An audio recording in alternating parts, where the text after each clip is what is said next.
Lab Good Agents? Welcome to the Lab Good Agents podcast. Today we've got Wesley Rocha, and we're going to be talking about follow-up and long-term nurturing. A lot of the times, agents, they're worried about where am I going to get my next lead? How can I close this new prospect or inquiry? And yet they have a huge database that's untapped. Wesley, what have you noticed, man? Man, you're so right. Basically, what we work with a lot of clients who are trying to buy leads, right? And what we're doing, we're selling our service. Okay, we'll sell you leads. Most people just complain that the leads suck anyway. And so we ended up kind of changing the shift, right? So we're like, all right, F these leads. Let's go with follow-up, because what we were finding is we're working with people who had databases of like, oh, I have 500 people, or 300 people, or some people had like 2,000 people or 5,000 people on their database. And some of them are past clients or SOI or, all kinds of different things. And what we started finding out is like, oh, well, when's the last time you talked to this past buyer? Oh, that was like at the closing. Dude, exactly. So it's like, okay. So what we find is like a lot of agents are scared to kind of reach out and call because they feel like they're bugging them, or like, I don't want to so they don't have that. They don't work that. I mean, they'll throw them into like a drip email campaign or some general thing, right? But they don't really like keep a relationship, like, well, I think personal. That goes across all sales verticals. I don't think it's specific to real estate agents. I've heard insurance agents. I've heard attorneys who have a huge database. They just don't call. They don't even pick up the phone. So I would assume they wouldn't call their past clients either. No, it's so many industries actually. And now, as you know, with real estate, that so much of that is that personal relationship, and basically what it came down to is like, look, everyone's, how do I get more leads? Okay. Yeah, I'm following, but how do I get leads? I want to buy leads. I want to do this, do that. And it's just like, look, think about all the effort and all the time that you put into new marketing and new leads and prospecting and calling them and not calling them and all that, all the worry and all that stuff to those new business. That is so out of whack when you think about, okay, well, what advertisements are you running to your past clients? Let's say you're running ads. You're running ads to cold traffic. People have never heard of you. What Facebook ads are you running to your past clients or your SOI? Nobody thinks about that stuff. And that budget and that effort is so out of whack that, they're not able to essentially make their year consistent, right? Oh, so I think that's important. Right. So basically what we're trying to do is say, okay, look, why don't we put some effort into your follow-up, working your database? And by doing that, you're reaching out, you're keeping that relationship. Now you're going to get more referrals. You're going to increase your conversions because you're keeping in touch longer with those internet leads and such.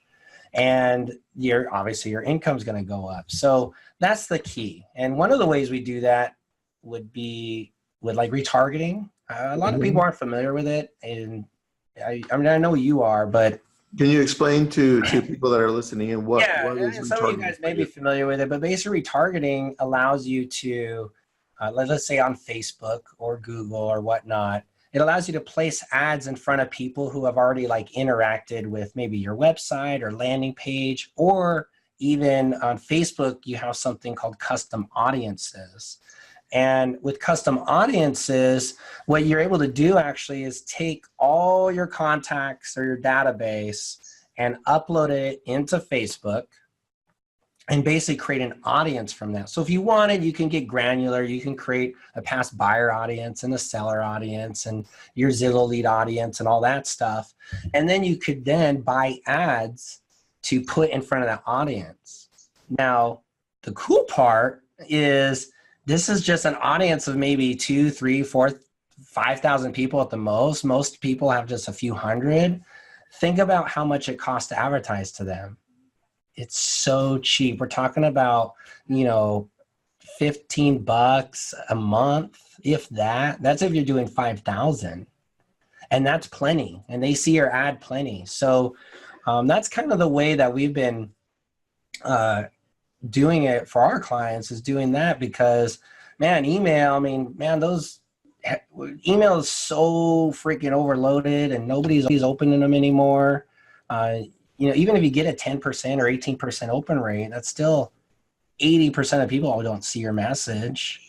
Yeah. And I think the challenge with email is that most people just send out crap anyway. That's true. So then you're looking at quality. Yep. You're looking at justifying the time to spend all that time on quality for what? If I send it to 1,000 people and 100 people open it, and then even worse, 5 people click on it, I just put all that effort to 5 clicks, Exactly. So it's kind of tough. I'm not saying not to do it. You want to still do that. But what if and then the other thing is like, well, I'll just text them. Okay, but how often are you going to text somebody? You can only do that. You have to go to the phone and do this consistently. So, exactly. Wesley, let me explain to you one process that we have, and then you tell me what you think, and then what you guys are doing besides this, and what else we can add, because I'm always looking to make things better. All right. So right now, for our past clients, what we have is we have them as soon as they become a past client. Wesley, you just became my past client. Right now, you just closed on a transaction. You get uploaded into our system. Now, in the process of 1 year, we're going to be, first thing is a voicemail goes out, says, congratulations, Wesley, thanks for doing this with us, blah, blah, all that stuff. Then a text goes out 2 minutes later, says, hey, Wesley, I just left you a voicemail. Congrats again on the home. Then the process is email, text, video text, voicemail drop, all the way to the end, which is for us, the end is 1 year. Day 364, Wesley, you get a text, 9 a.m. in the morning. It says, hey, Wesley, guess what? And then 2 minutes of nothing, regardless if you text back or not. And it says then right after, another text, congratulations, around a year ago today, you purchased your home. Happy home anniversary. And that's it. And then people always text back, oh my gosh, it's been a year, right? Or whoa, it's been a while. But the process is, I'm not doing this. And I'm touching you, text, voicemail, email, video, text in different formats, right? So a lot of that we usually pick up the phone and try to do, I know that a lot of agents and people in businesses in general fail. Yeah. So we've automated it to help us out. So help me. How can I make this even better? That sounds, it's great. So that's a great start. And did you say they were getting retargeting ads this whole time? For this, they aren't. Aren't. We're not putting them into our past clients for this specific thing. Aren't getting retargeted for specific ads. They are being retargeted for our IDX feed in their Facebook and in Instagram as well. Okay, so a past client will still see like retargeting for listings. Correct. Okay, so they're seeing your name at least. Yeah. Right? Okay. So yeah, some things I might just add into there would be, I would add maybe something more specific as far as more like a story or branding type retargeting. Something that's easy like to share with as a referral, like, oh, these are the guys who helped me sell my house, right? And that's just a very simple thing, maybe a video, whatever, that appears here and there on their timeline between your emails and texts. That's one thing. The other thing I might recommend is, because you have their addresses, I would put out a postcard to your thing. And what I found as well is, you should, like, a home value tool that you're providing. Because sometimes people, whether they bought, sold, whatever, right? They want to know what's the value of their house, how it's been affected, has it gone up or down or whatever. So we kind of send out like a generic kind of postcard that says, hey, your home value has changed. Kind of like this credit score, Credit Karma stuff. Hey, your home value's changed, check it now sort of thing. And that goes, and it has your branding and whatever. And that gets them just kind of engaging here and there. So that would go out maybe every 3 to 6 months. And then that also comes in the email as well. So what are you using to send out the mailers? So, well, there's a few ways you can do it. Ideally, you want to automate the mailer. We use a system specifically that sends them out one-on-one. So it's part of a campaign. So on ours, let's say like you have the text, you would throw in a text, a voicemail, and you just throw in a postcard, and then it would send the postcard. Now, you could simulate it, I think, with a bunch, some third-party tools. We use Lob. Someone talking about post analytics. That gets a little more expensive though for that one, where you can actually create more advanced postcard campaigns. But yeah, or you can use, something like our system, but that would automate the process so the postcards go out automatically. All right, what's the system that you've got? What's it called? Ours is LinkU. LinkU, and right now, what does LinkU do? So LinkU, basically what we do is we kind of link all these systems together is kind of the idea. So it's all there and plug and play, turnkey. You don't have to go figure out how to connect this and connect that Zap and buy 4 different services and connect them together. So ours kind of connects all that, the text messages, the voicemails, the emails, the retargeting, and the postcards. And we're adding on additional things from there. But and that way you can automate all of it instead of having to remember, I got to send out this postcard, because nobody's going to do that, right? No, nobody will. So what do you think that the world will look like in the next 2 to 3 years? Because things are moving really fast with automation and AI, and we're seeing some pretty cool things come up from Google, Facebook, and Amazon. But in our world, right, our basic world here, that AI isn't really translating into deep AI like we would imagine. So what do you think in our world that will look like in the next 2 to 3 years? Is it going to be a big change like people are thinking, or is it going to be kind of just barely surfacing? 2 to 3 years, I don't imagine much of a change.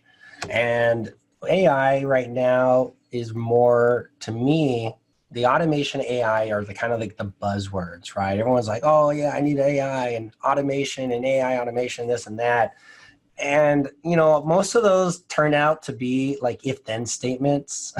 And as a developer, as a programmer, basically that's, if they say this, then do this. If they say that, then do this. And you just create like 50 or 100 of them. So you got it. It's not really AI. And if you've noticed, if you're a Gmail user and you start typing an email on your phone, how it starts finishing your sentences. Yep. That's about as advanced of AI that we have when it comes to that kind of stuff. If you use Alexa, and those people out there using Alexa, you could see just using languages and invoking those certain commands, how challenging some. You activated my Alexa, dude. Alexa, turn off all the lights. I'm just kidding. Oh, shit. Okay. No, I don't mean for slight. He's all cancel. That's funny, Wesley. So what I'm seeing then in that is, be careful when you see AI here and there. A lot of companies are using it as buzzwords. The only like super advanced AI that I've seen are things in like Google's algorithm for search results and Facebook algorithms for showing ads and audiences, and then what Amazon's building and stuff like that. And there are some services that have very small pieces that are really built off the Google AI, Microsoft AI, stuff like that. Okay. And that's something we plan on building into our platform, for example. But so we're doing a lot of research on it and seeing, I wanted to do this and that. It's like, we're not quite there yet. So in the next 3 years, I wouldn't imagine big changes. I would imagine, though, you seeing it like everywhere on everything. Because some people don't even understand AI, and people, sales reps, this now say, oh, yeah, use AI. But it's not real AI, artificial intelligence. Well, I think part of AI's growth will depend a lot on on how fast the what we call the Internet of Things explodes even more in the next few years. Because if we see more things integrated with the cloud and with observing everything that we do, kind of like more Alexas, more things listening to what we're doing. Yeah. Then they can start then determining what becomes more automated, right? Like you walk into your house and you have your phone connected to Alexa. Alexa will then turn on music and then maybe redo the news and turn on the lights, right? They could do that automatically. Yeah, but you have to set it up. Yeah, you do have to set it up. But what if it stops saying, "Hey, don't set it up. Let me just figure this crap out for you and do it automatically," right? Based on I would say that's like 10 years away, to be honest. And so that will translate over to your refrigerator listening to you and saying, "Hey, I'm thinking of that neighbor's house looks pretty cool," and then pinging me and being like, "Yo, Tristan, your neighbor down the street, their refrigerator just caught this conversation. You need to give them a call." Yeah, so those come into, and those Facebook and the advertisers are denying that they're listening to conversations. However, it's happened to too many people, and like, no, I was talking about this, I didn't search it, I didn't do it, and it's coming up. So somehow, some way, there is some device, and it's likely not your Amazon device, not yet. And it may be your phone, but it may be another app or another something, or it could be your smart TV. There are certain devices that are listening, and those keywords, those invocable keywords, are basically creating an interest. And then you land in this interest on Facebook. And then as an advertiser, I target people interested in buying homes or whatever. As long as you end up in that target, that's how you end up seeing the ads, sort of thing. But makes sense. Yeah, but the listening is going to be interesting because of the whole privacy laws and how everyone's feeling about that. So it's really hard to say. Everyone's saying that they're not doing it, but there are some circumstances where it could occur.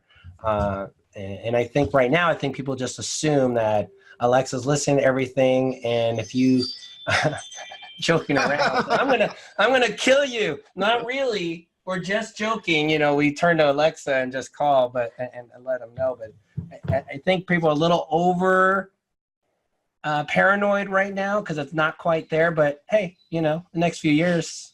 All right. So this next year, end of 2019 and 2020.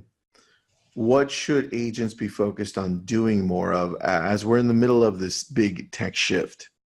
Here's what I think. And with everything happening with, Zillow and Open Door and all these companies getting into the industry, and, a lot of agents are getting scared. And then a lot of agents are scared about what could happen with the NAR, lawsuit, and this could destroy the industry.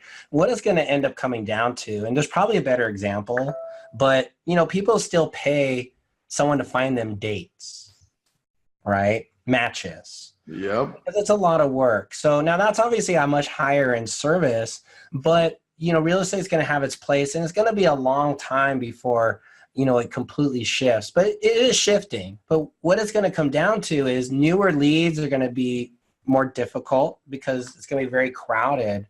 And I think to make a great living, and let's think about all the agents making $50, $60, $70, even $200,000 a year, even $300,000 a year.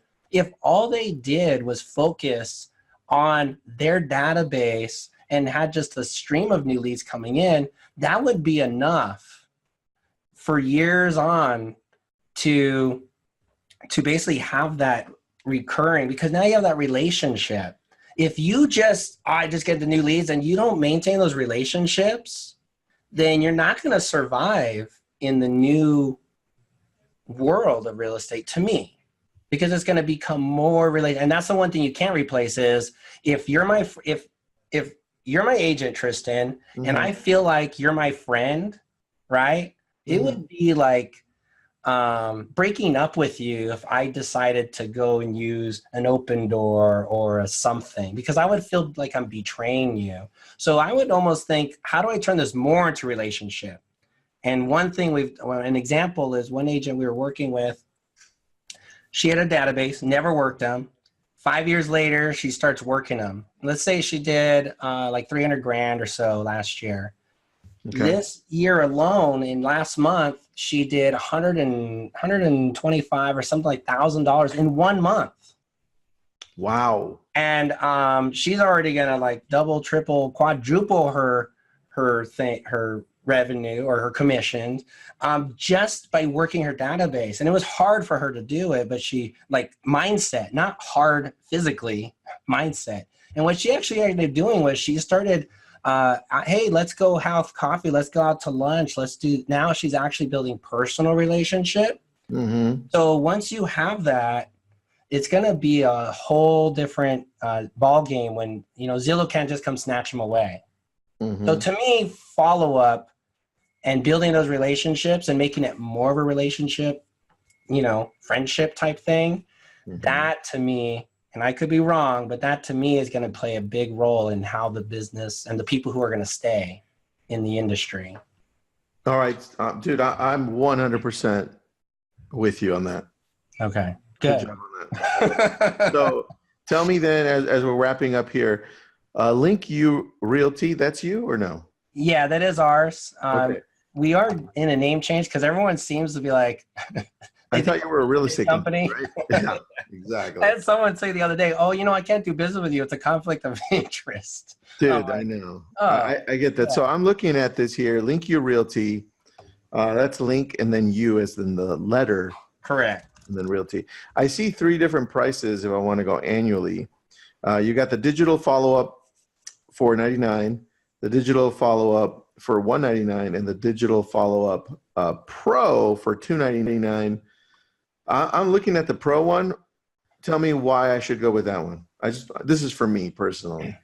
Oh, for you personally? Yeah, but just, obviously everybody's listening, but for me personally, I just want to know what that would look like, right? How does that look like? Pro is going to basically it's going to have more advanced functionality. The other difference is it's going to integrate with our landing pages. So remember I mentioned that postcard with the home value? Yeah. And the Facebook ad and stuff.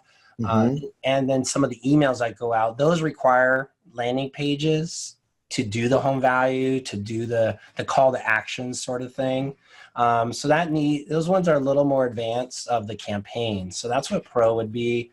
And for you, obviously, Pro would probably make sense. And the other thing is the Google Ad Network. We didn't talk about Google Ads, but once you're generating traffic, if you're generating any traffic to a landing page, well, then you can actually do retargeting on Google, which is through their display ad network, where your banners will basically appear like everywhere on your competitor websites, real estate blogs, articles, CNN. I mean, you name it, and they're just everywhere.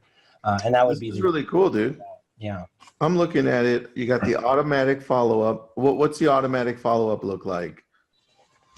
You're looking at voicemails. Yeah. Oh, the automated follow-up is basically, voicemails, texts, emails, video text, all that kind of stuff. Sync and import leads. You're going to do that for me? I don't have to do that? Yeah, exactly. So people have leads coming from different sources. You can use ours as kind of that hub to take it in and then send it out wherever you want it to go. All right. And then turnkey campaign library, pre-written emails. Got it. Yeah, we actually have some pretty good campaigns, all pre-written, all pre-created. Our campaigns generally go 3 years. So that would be the other recommendation on the campaign you're running for 1 year is to extend it out another 2 years. All right. And what about this intelligent campaign where you shut off via the texts? Is that on? Oh, actually, yes, it is. It's actually available to our beta users right now. We're about to roll it out to everyone. And there's one other thing I wanted to show you or just mention is on the follow-up assistant that you see there.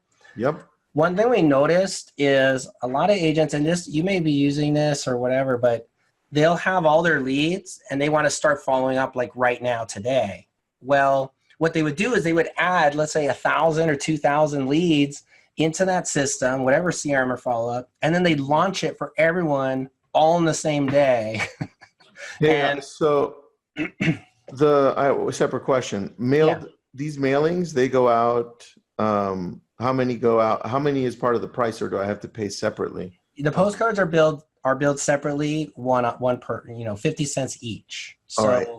those go out as often, depending how many times you have them occur in your campaign. So All you right. can have it go every 3 months or once every 6. What about the Facebook ad spend? Is that separate too, or is that included? The ad spend is separate, and it's about $15 for up to 5,000 contacts. All right. Same with Google and Instagram, or is the Instagram is going to wrap in that $15. It's going to be including the $15, and then Google would be a separate $15. All right, cool. And the chat. This is interesting, dude. Have you thought of doing this for outside of real estate? Yes, very much so. In fact, we get approached a lot, and it was something we wanted to do maybe by next year, early next year, or have ready. But we wanted to really get it all nailed down on the real estate front, all the campaigns, all the features. And Do you build out a landing page or a website for us if some agents don't have one? yeah, we do have actually a website add-on. So it's pretty plug and play with IDX, very simple, responsive, just turns right on, looks attractive if you needed a site. And then the landing pages, it's not a landing page builder. These are landing pages that we run for our higher end clients we do lead gen. So they're only proven. So we just give you the proven ones, so you don't actually have to go like mess with it and figure it out. Just Awesome. turnkey. Don't mess with it because you'll probably make it worse. Just let it run. All right. Yeah. All right, dude. Well, if anybody has any questions, Wesley, where do they go and find you? Where do they email you or?